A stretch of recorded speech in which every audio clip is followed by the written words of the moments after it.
Good morning. My name is Jason Cox, and I'm the Chief Engineer at a company called Advanced Functional Fabrics of America. It's a long name, so we call it AFFOA for short. Today I'd like to take you through some of the work we've been doing for the past 2.5 to 3 years. But before I jump into the technical details, I first wanted to give some historical perspective that I think might give you context for the mission that we're so passionate about. So,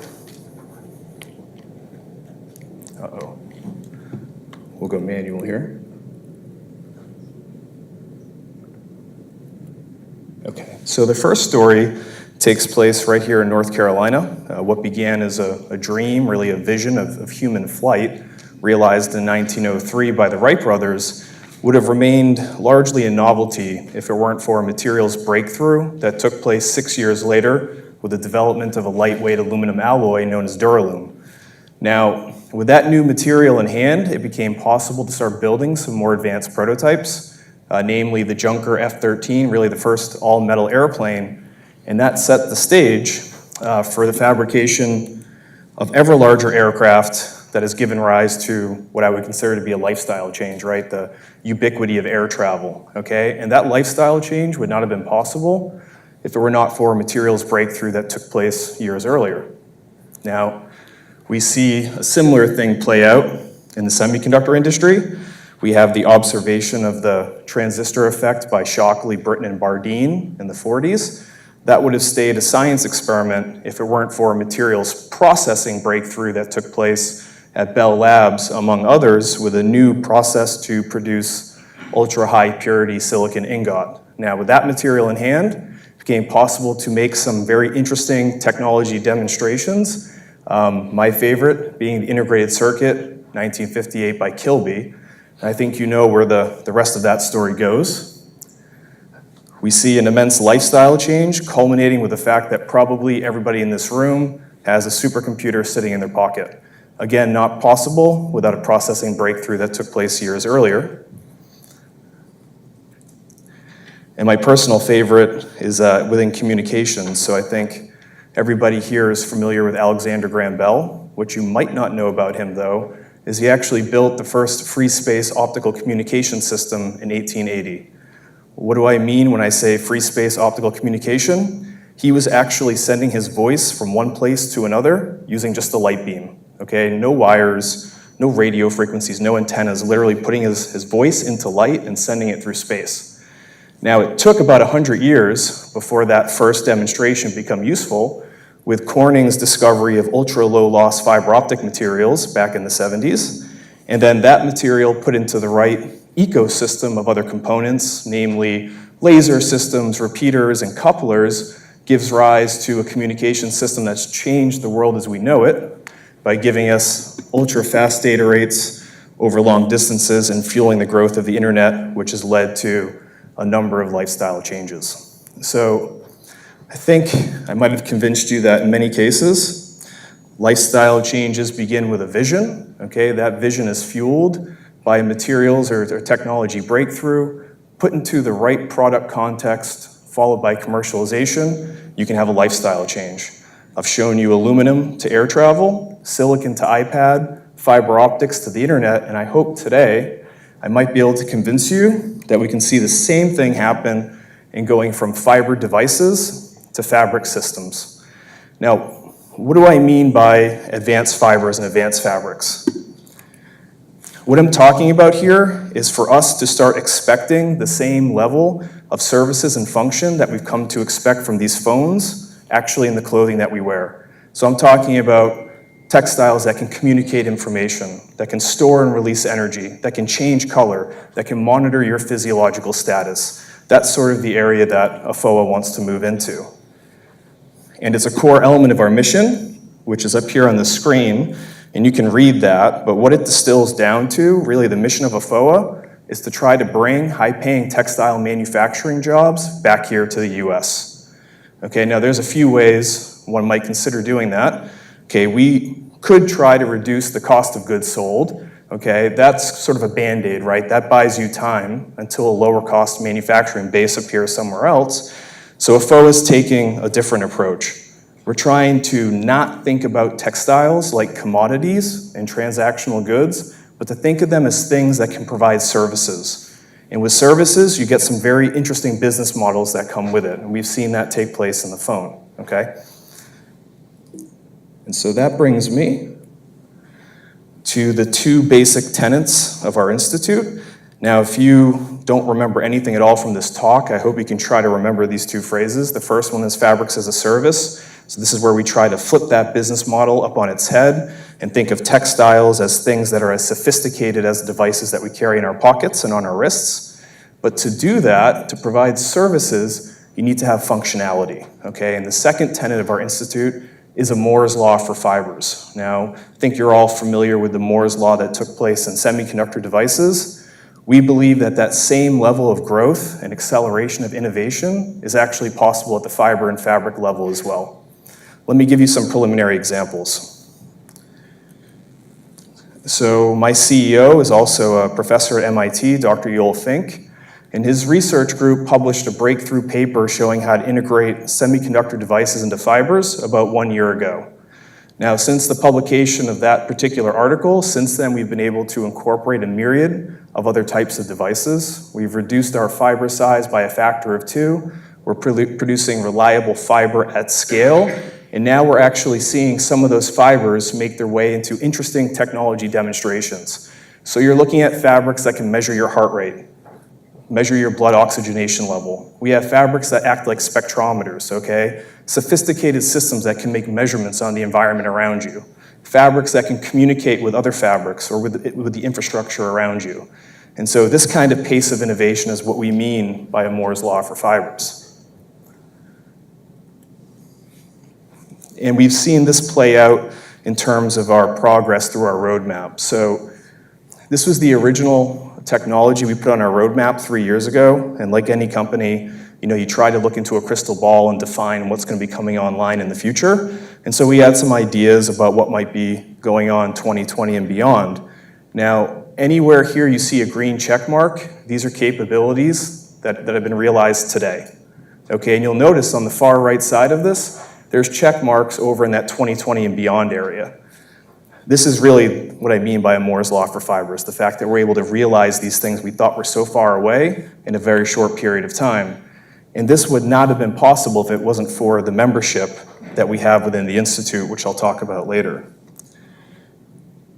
And so more recently, among those green check marks, we've been focusing on a variety of different capabilities. I'll dive into a few of them today, but just to kind of give you a sampling here, fabric communications. So as I mentioned before, these are fabrics that can communicate with other fabrics, with infrastructure, with smartphones using light, okay? And we're gonna dive into that later.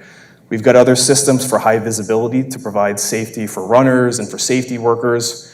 We've got fabrics that can behave like lithium-ion batteries, okay, that can be charged and discharged many times to power these devices. Fabrics that change colors, we have connectorization strategies, and then fabrics that have photonic band gaps. So fabrics that we can tune exactly what wavelength of light we would like to have reflected from that textile. Now, what's really propelled this growth has been our membership. When we think about trying to build an advanced fabric from soup to nuts, there's a lot of steps there and there's a lot of capabilities. Not any one company in the world possesses all the knowledge or capabilities to actually construct an advanced fabric. You have to have the ability to do CAD and design work, right? We have to be able to produce fibers and yarns. We have to put them into textiles. We have to cut and sew them into garments. And perhaps the most difficult part, we have to do systems integration, okay? We're talking about adding things like circuit boards, batteries, and software to these systems to make them useful, to bring value to the customer. And so we've constructed this network of about 120 or so companies, and you can see there's a lot of disparate names up there, folks from the electronics industry, folks from universities, and folks from more traditional textiles, and that creates what we like to think of as a domestic foundry. Okay, so if somebody has an idea for a new product, we could go out, source the right capabilities within our network, and be able to execute on that idea as rapidly as possible. Now, how do we engage this very powerful network? We have a couple different vehicles. On the far left are roadmap projects. So these fabric communication, electrification things I mentioned previously. Here we started with a very conventional interaction with the members. We called it a project call. This is similar to how you might apply to a government funding opportunity. We found that that process was slow, wasn't really up to the pace that we wanted to have, and so we've pivoted on that to something that we call micro awards, which I'm going to talk about in depth in the next slide. In the middle, startups, when we think about creating a new industry, entrepreneurship has to be front and center, right? These are folks with really interesting ideas who are willing to go out there and take a risk. And so we've got a variety of competitions and internal incubator programs we use to try to grow these startups.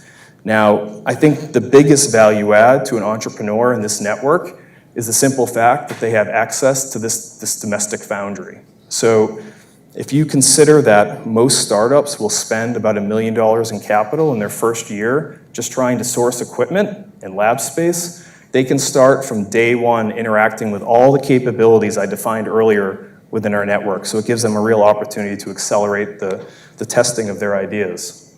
And then on the far right, we've got proprietary projects. So these are projects where one of our members might have an idea for a very specific product they'd like to build. They want to have exclusivity to that idea. We'll go through, help them build that, and they'll have ownership of the outcome. And you'll also see that there's an industry and DoD piece to that. So the Department of Defense is a big funder of AFFOA, of the Institute, and so they see that a lot of these capabilities and technologies could potentially have dual use. And so to help grow that, we've actually created a satellite center that exists at Lincoln Laboratories just outside of Boston, where they can do classified work and incubate this technology for the warfighter specifications.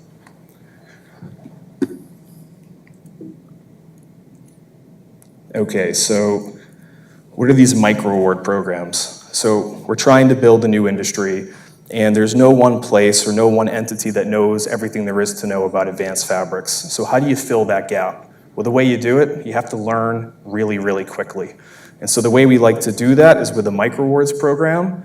We have this 90-day shot clock. What this basically means is we want to do what a normal company does in 1 year, we want to do it in 90 days. And we think that's necessary if we want to keep pace with other countries that are also trying to develop advanced fabrics. So the way this would work is if you were a member, you would solicit AFFOA with an idea, or perhaps we would solicit you with an idea. Within about 2 weeks and 2 pages of contracting, there'll be funding in hand. 90 days later, a prototype will be delivered. That's the end of our first sprint. That'll set us up for our next one. And we keep leapfrogging these sprints to get closer and closer and closer to product.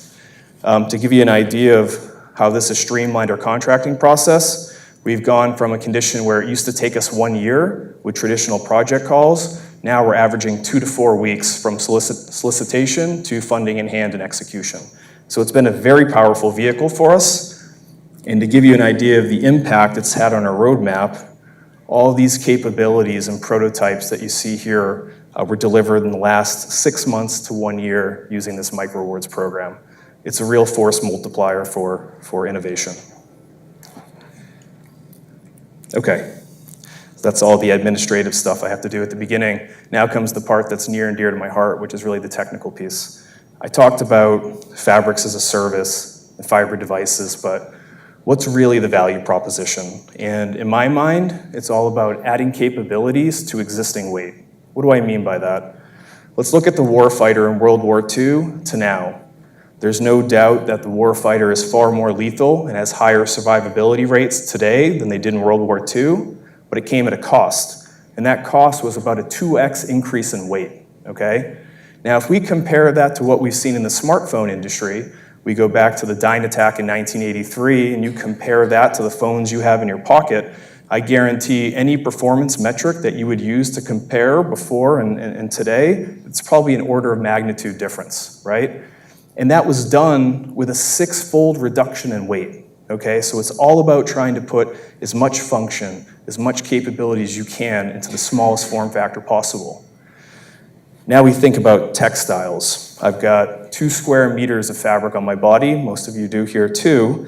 And if we think about the characteristics of those fibers that give us the characteristics that we've come to enjoy, the hand, the warmth, the fashion, how we look, it's all on the surface of the fiber, okay?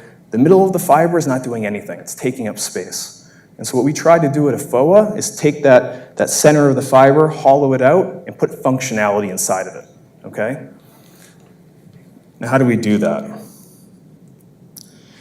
So there are a lot of conventional ways to make fibers, extrusion, melt spinning, and you can do some very interesting things, okay? There's no doubt you can make conductive fibers, you can make fibers that have performance wetting capabilities, et cetera, But if you really want to get into interesting function, you need to have 3 ingredients, okay? You need to have insulators, you need to have conductors, but you also need to have the magic ingredient of computation, semiconductor materials.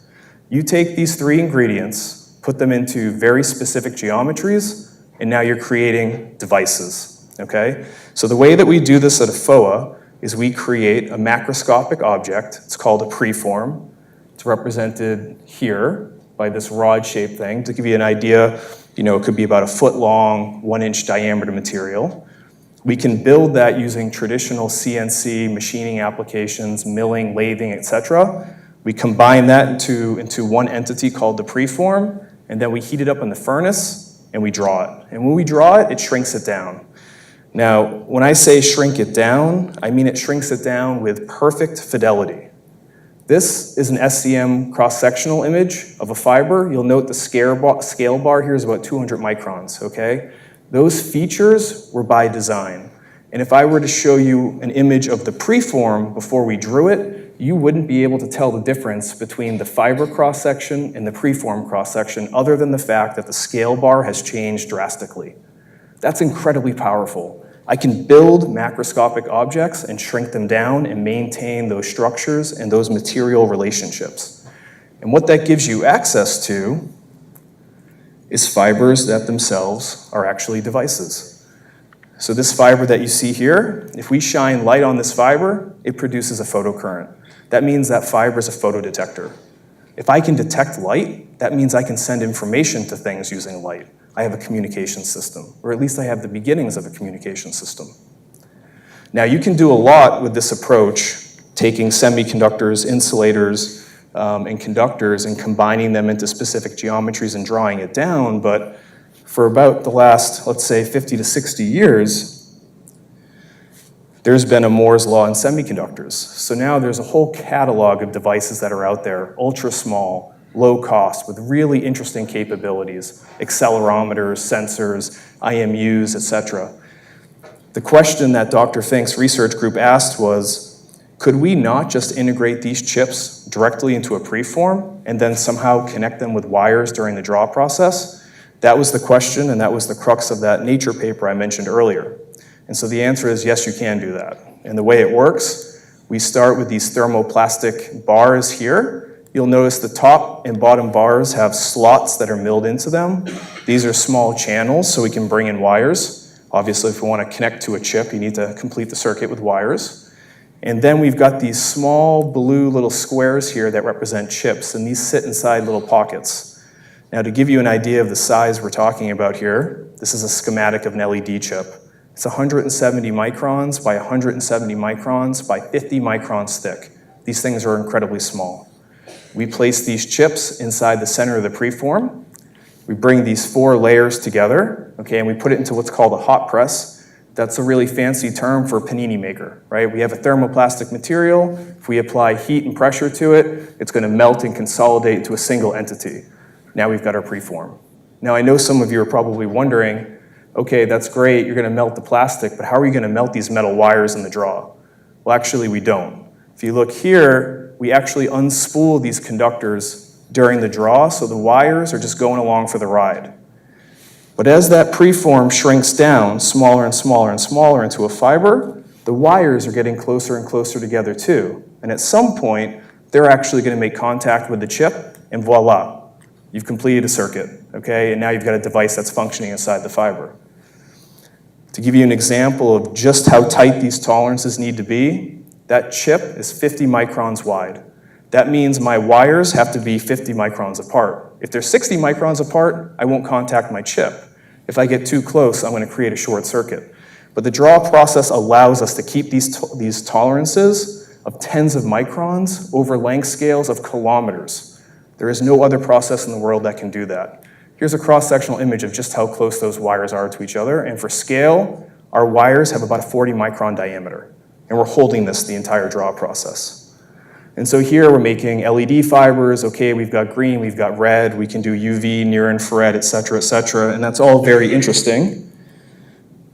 But as many of you may know, an LED fiber is nothing more than an LED, and that's just a component. If I want to bring value to the consumer, I need to build systems. And to build systems, I need more than just components. I need to put the components where I want them to be. I have to connect them in very specific ways. I have to power them, and I have to have a way to interact with them. So if we look at this PCB board here, you can see all these different components are sitting places. This isn't by chance, it's by design. And we'd like to be able to do that same thing inside the fiber so we can get to fiber and fabric systems. So the next few slides, I'm going to walk you through our journey and share with you as much detail as I'm allowed about these different approaches that we've been taking. So on placing devices where we want them to be in the fiber. So I told you before how the draw works. You're all experts now. I start with a preform. That's got a certain amount of volume to it. I'm going to take that and shrink it down in a fiber. Now I have to conserve volume, right? So that means that if I'm making a smaller and smaller fiber, that means my length must be getting longer and longer so I conserve volume. Now these chips, they're spaced a certain distance from each other in the preform. That distance, therefore, must also increase. The smaller I make my fiber, the further apart my chips become. So to give you an example, if I take LED chips and I space them in the preform by only 100 microns apart, I'm going to wind up with a fiber where the LEDs are spaced by over a foot. This is not going to make muster in an apparel application where my relevant length scale is about 1 meter. I need more chips if I'm going to do anything interesting. And so what AFFOA has developed is a very creative way to actually be able to shrink the dimensions of the fiber as much as we want, but still be able to space devices in very specific ways. So here you're looking at 2 chips that are separated by millimeters. We've got other systems where we're doing 5, 10, 15 centimeter spacing very uniformly, very periodically through the fiber. And this is all happening inside the draw process itself. Okay, so now we have a way to put devices where we want them to be. Now we need to connect to them for it to be useful. And I think there's a few different connections we have to think about. In this case, there's the connection inside the fiber, right? I need my wires to connect it to my chip in a very robust way, but then I also need to be able to connect to those fibers at the fabric level if I want to do anything interesting. And I think this connectorization problem has been a showstopper for smart fabrics in the past. In our case, we've got this plastic that surrounds the chip and the wires. When I first joined AFFOA, the way that we would connect these is to take a small razor blade and slice away that plastic until we got down to the metal. And we're doing this under a microscope, okay? Because these wires are only 40 microns in diameter. Then I take my tweezers, I pull the wires out, and now I have to solder these little wires to a circuit board. This is not a scalable process, not by any means. And number 2, the output is not exactly very aesthetically pleasing. So we used to refer to this fabric as a Franken fabric. But knowing that we can control the architecture of the fiber and we can put different things in the fiber geometry, we asked ourselves a question of whether or not we could actually create a system where we could connect to it from the outside. And so what we've done is we've created a system called Clip to Connect. And what this basically means is you can cut this fiber anywhere you want. You take this small connector that's shown right here next to the penny, you connect it to the outside of the fiber, and that's it. You're done. You facilitate an electrical connection to the chip that's inside the fiber. Okay, and the way we do this is we take advantage of the draw process where we can make via structures right inside the fiber itself. So not only is it scalable, but I think it looks a whole lot more pleasing than the fabric on the left. Okay. So just with a few simple components, light emitters, receivers, ways to connect to them, you can actually get into some fairly interesting systems. I'm going to show you a video here, and there's a couple different things. One is, okay, there's a bunch of lights inside of a fish tank. Why is that? So we're building fiber devices, and we can make some very interesting devices, but for them to be useful, they have to survive the use cases that we expect fabrics to undergo. A big one is machine washing, and so what we do at AFFOA is we like to put our fibers inside of fish tanks for extended periods of time and show that, in fact, the devices are still robust after being immersed in water. So that's why there's a bunch of lights inside the fish tank. Now, when I play the video, what you're gonna see is an external light shine on the fish tank, and then you're gonna hear music, I hope, if the AV thing is working very well. What's happening there is that information, that music, is actually in the light. It's hitting a photo-detecting fiber that's inside the tank. That fiber's transducing the change in light intensity, and then it's going into a speaker so you can hear it. So we're actually communicating information through water right into a fiber. So hopefully this will work. Let me turn the volume up.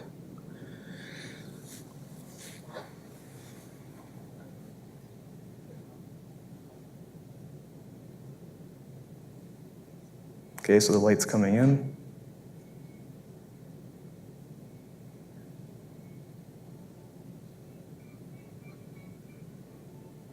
So if you hear that very faintly, that's Handel's water music.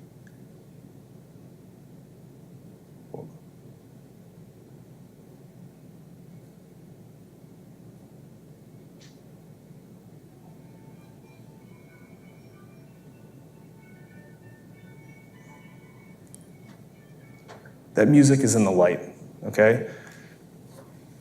Whenever we turn the light away from the tank, you don't hear the music. That's because the music only goes where the light goes. It's embedded in the photons of light itself, okay? And our fiber is able to transduce those changes in signal and be able to give you an audio output. Okay, so this gives you access to a one-way communication system. I can send information into a fiber using a light source. Now, the light you don't see is like a Pixar lamp to the left. It's a big light bulb. But if you look at the tank, I've got little LEDs in these fibers too. Those are like little light bulbs. Can I send information out using those? And so the answer is yes, we can do that. And so here we have a platform that we call Active Looks. What you're looking at is a series of screenshots through our app that we wrote for the iPhone. And so there's a cap here. That cap has an LED fiber in it. It's blinking every time it's on. You can think of that as a 1. Every time it's off, that's a 0. Lots of 1s and 0s is data, right? So that's a unique address that belongs to that cap. When the camera phone looks at it, it reads that data, registers who the address belongs to. The avatar pops up. You click on it and go to some website. The key thing here is that we're showing that we can actually do bidirectional communications using light. I can send information in, and I can get information out of a fabric using lights. And they don't need to be visible, right? We can do this in the near infrared, we can do this in the UV. Here, we're trying to incorporate a system using a smartphone. Smartphone cameras obviously don't see very well into the near infrared. They're matched to the human eye, so we use visible lights for that. So what can we do with this? So one thing we like to think about is pedestrian safety. So it's interesting, over the last 10 to 15 years, the number of drivers who are killed in accidents has gone down precipitously, and that makes sense. We've got seat belts, airbags, machine vision systems. We heard about all that yesterday. Interestingly, the number of pedestrians being killed is actually increasing. Okay, that's very surprising. Now, with all these machine vision systems that exist in vehicles, we're asking ourselves a simple question. Can we leverage those systems to actually alert the vehicle or the person riding the bike or the pedestrian that a collision is going to be imminent? Okay, using this communication paradigm using lights.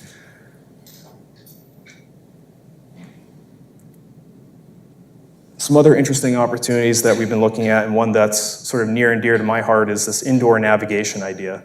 So when we think about things like Google Maps and Waze, it works very well outside, sort of in the macroscopic area. Doesn't work very well at all in buildings for a couple of reasons. Obviously, satellite signal is one, but the second is that the spatial resolution isn't quite there. We look inside of buildings, and lights are ubiquitous, okay? And every one of those lights can actually be sending down an address to your fabric, giving you navigation, giving you guidance, flowing you personalized information inside of the building.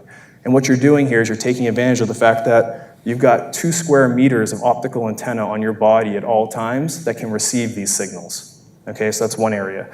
Another area is looking at sports venues, where we leverage these light sources in the building to send you content specific to your perspective. from where you're looking at the game. And I already touched a little bit on the safety piece over here. Now, AFFOA has built a few prototypes to kind of demonstrate what we can do with this communication paradigm. So here on the left, these two shots, so these are very similar to what I showed you before with the hat, but there's one difference. You'll notice that there's a heart rate showing up underneath the avatar. So these caps are not only telling the person looking through the phone who they're looking at, it's actually giving you physiological information about that person. And so you can see on the left, that's myself and Natasha's next to me. We're planking for a little while. My heart rate goes up to 115. I guess I'm in better shape because hers goes up a bit more. But the fact of the matter is we're broadcasting sensor data using light sources to a smartphone camera. And I think that this paradigm is going to become very important as we see this IoT revolution play out, where we're increasing the number of sensors and connected devices, but the way in which we connect to it and the way in which we consume that information is going to be challenging. And for me, it's very natural. If I want to understand something, I look at it. If I want to get information from something, I look at it. It should be the same thing with sensors. Here we're showing an example. There's a temperature sensing fiber inside this tank, as well as an LED fiber, and then here we're actually getting the temperature from that tank in real time. This is an airplane mode, right? The data itself is in the light, in those ones and zeros that the light is pulsing out, so I don't need to use the cloud for this. On the communication side, here's 6 different caps here that have LEDs incorporated, and then if we were to look at those caps, we get these 6 different avatars that pop up simultaneously. And then my personal favorite is this communication system, voice over light. So we have a cap here that has a photo-detecting fiber integrated inside of it, and then we've got a flashlight that I've modified where you can talk into the flashlight. It modulates the light beam, and then the person wearing the cap is going to hear that as long as they're line of sight. So it's probably a bit more refined version of what Alexander Graham Bell did back in 1880, but still a very interesting demonstration. Okay. So we can make some interesting fibers, we can start to get into systems, but we need to be able to power those systems. And for me, this area of batteries is a personal one. When I was in the Marine Corps and I served in Fallujah in 2006, before we stepped out of the wire on patrol, we had to choose what kind of kit we wanted to bring with us. And the trade-off for us was always, what kind of functionality do I want to have with me? How much weight do I want to carry in batteries to actually use that technology? And so it was an interesting trade-off to have to make. But the question becomes, with all this fabric on the warfighter's body, how much of that could we hollow out and put energy storage and release capabilities inside of it? How much more power could I add to that existing weight of the warfighter? And so AFFOA has been developing 2 different electrification systems. The first is a lithium-ion battery system, so this is very similar to what's in your iPhone or your smartphone. And then we also have a supercapacitor system as well. Stay away from that microphone over there. We have a supercapacitor system as well. So these are really complementary technologies. For those of you who are familiar with, good? Okay. For those of you who are familiar with batteries, you know that they're high capacity devices, but they're relatively low power. It's making me nervous. Yeah. Capacitors, on the other hand, tend to be low. I knew that was you messing with me back there. Capacitors tend to be low capacity devices with high power output.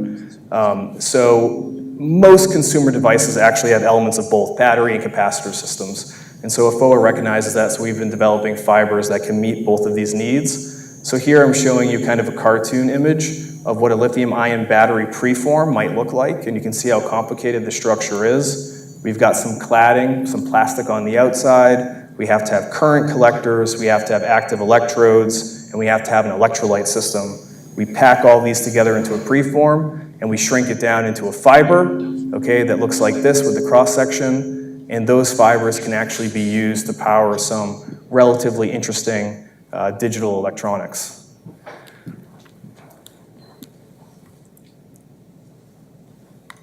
And so with that, we've been able to create some pretty interesting demonstrations.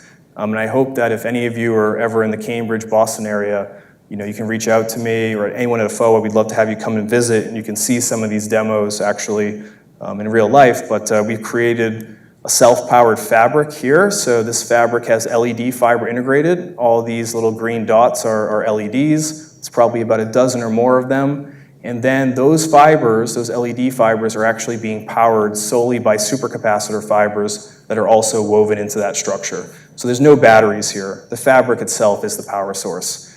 And you can take that fabric and you can, bend it and twist it, so on and so forth. And the retention still remains quite good. And then, of course, the most important question is around machine washing. Can you wash these systems? We haven't put it in the washing machine yet, but as a first step, what we've demonstrated that we can actually take these systems, submerge them underwater, and they still work just fine. Now, to this Moore's Law point that I brought up before, Moore's Law for fibers, this is where the fiber dimensions were about 6 to 8 months ago, and this is where we are today. And so part of this Moore's Law for fibers isn't just about increasing the complexity of the fibers, it's also about shrinking the dimensions, right? Ultimately, I need to have fibers of similar denier to what goes into apparel today. And so we're always driving towards that goal.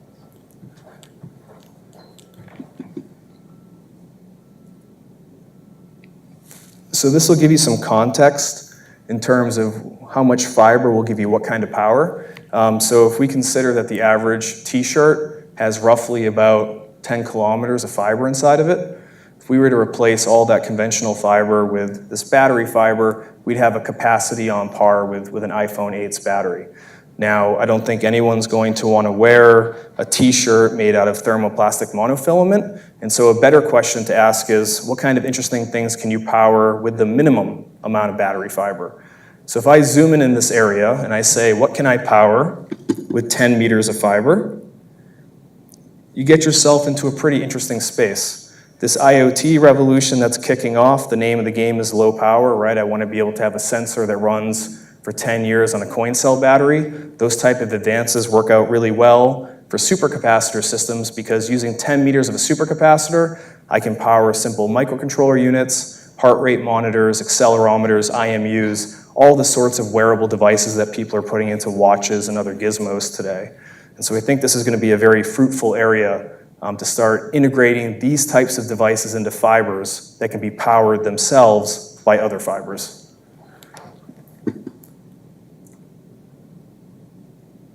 Okay, so we have these systems, we can power these systems, we have to have a way to interact with these systems, and so a conventional way I think most people interact with technology today is through displays. So color change is an important part of display technology. We heard Stefan mention yesterday, for those of you who were here, about these e-ink hang tags that folks are putting onto some of their products. And so we've also partnered with the e-ink, and so we're incorporating their color change ink into fibers. Okay, so these are electrophoretic fibers. I'm going to play a video for you so you can see. And then on the left, this is a thermochromic system done by one of our members, UCF. Okay, you can see both systems change color, and there's some advantages and disadvantages to both. So on the thermochromic side, what does that mean? Thermochromic, temperature, color. These are pigments that will change their color as a function of temperature. We can put heating elements inside of fibers, and then we can make the outside of the fiber change temperature and thus the color change. It's a very robust technology, and you can scale it very quickly, but the challenge here is that in order for me to maintain a color or maintain a pattern, I have to always keep the temperature at a certain point. That means I have to constantly power it. That requires a lot of battery. On the electrophoretic side, it's a little bit different. Here we've got two different populations of particles. One is black, one is white, one's positively charged, the other negatively charged. And if we apply a potential, opposites attract, so one population of particles is going to move to the front of the fiber, and that's the color that you're going to perceive. The beauty of that is, when I disconnect the power source, the particles stay where they are. Okay, so I set a pattern, I set a color, I disconnect the battery, and I'm going to keep that pattern for many, many days. So it's a very low power approach. And so here you can get an idea of what kind of cross-section that we're using in the fiber. This is a beautiful thing. We're not showing it here, but to really make the contrast pop here, we've actually put an optical lens into the fiber itself. Okay, and that's one of the beauties of the draw process. At the preform level, I can make a shape, a lensing shape, shrink it down, and maintain that lensing effect all the way into the fiber level. So here's some examples of fabrics that we've put the color change into. And so you can see the contrast up here. There's still a ways to go. Oh, video stopped. Try again. Go. So there's still a long way to go, and you can see the reason for the contrast not being ideal is that the number of picks per inch that we have of this color change fiber isn't perfect, right? As we increase the density of those picks, the contrast will get more and more, but then there's a trade-off there, which is reliability and bending radius, which I'll talk about in a few minutes. But that's sort of where we are in the color change front.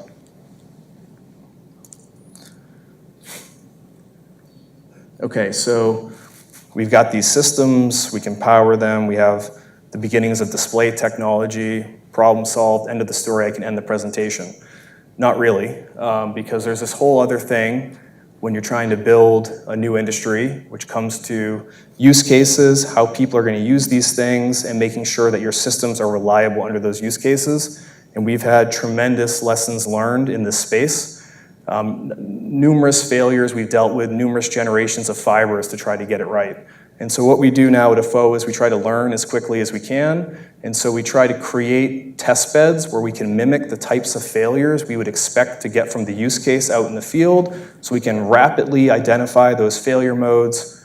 We go in, we do a root cause analysis, try to generate countermeasures to avoid that problem, and then rinse and repeat over and over again until we get it right.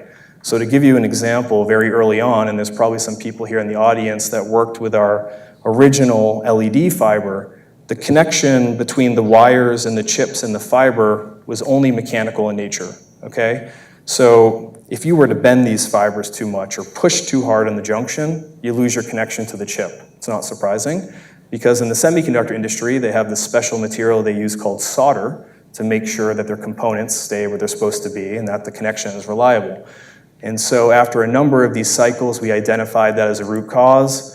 And now today, we're actually creating metallurgical bonds between our wires and the chips actually in the draw process. So if you look here, you can actually see molten solder that's formed between the wire and the chip. And so now those devices, you can bend these to a 1.5 millimeter bend radius over and over and over again, and the chips don't die. Before, we were operating with a system where if you bent them over 4, 5, 6 millimeter mandrel, lights would go out. So a huge increase in reliability and still a lot of work to be done. Reliability is one facet, scaling is yet another. So this is really a new technology. This is coming straight out of university, right into that valley of death. And so trying to figure out how to scale these materials in a cost-effective way is challenging. And so again, we've been focusing on different techniques to try to increase the scale. This is an example of a customer we work with that asked for a very specific type of LED fiber, so we had to design a new preform. We figured that out. We optimized a milling program in CAD. We figure out how to streamline our chip loading process, focus on reliability to make sure that the ultimate fibers that we produce have the quality the customer wants. Go through, start adding some countermeasures here, so different coating technologies to make sure that the fiber is washable, and then ultimately producing this material and getting it to the customer on time. And then part of this is also about developing new ways to monitor your process. So here we're creating systems where we're loading tens of thousands of chips per month. Each one of those chips has to be connected to the buses, so this is a quality question. How do we know what our yield is? Do we go through and physically count each one of these LEDs? We could do that, but a better way is to develop new process monitoring tools. So here we've developed a system in line with the draw. So every single time a chip to wire connection has been made, we actually see a peak here. And so we can go through, calculate our yield, the space between peaks, lets us know what the spacing between the chips are going to be in the fiber, and then ultimately from there we can make adjustments to our process in real time to be able to increase our yield or adjust the spacing, etc. And then this is again this focus on reliability piece I mentioned previously. Okay, so hopefully today I've convinced you that there is an opportunity to stop thinking about textiles like commodities and start thinking about them as things that we can create services around. This real estate that we all possess is probably the most expensive and valuable real estate in the world, especially when we think about IoT sensors and all the different systems that are coming down the pipe. And so what AFFOA is trying to do is to build some of the components that could be put together into a system to allow that to happen. Certainly there's a long, long way to go, but I think it's a very exciting beginning, and hopefully I've convinced you of the same thing. And so with that, I'd like to kindly thank you for your attention.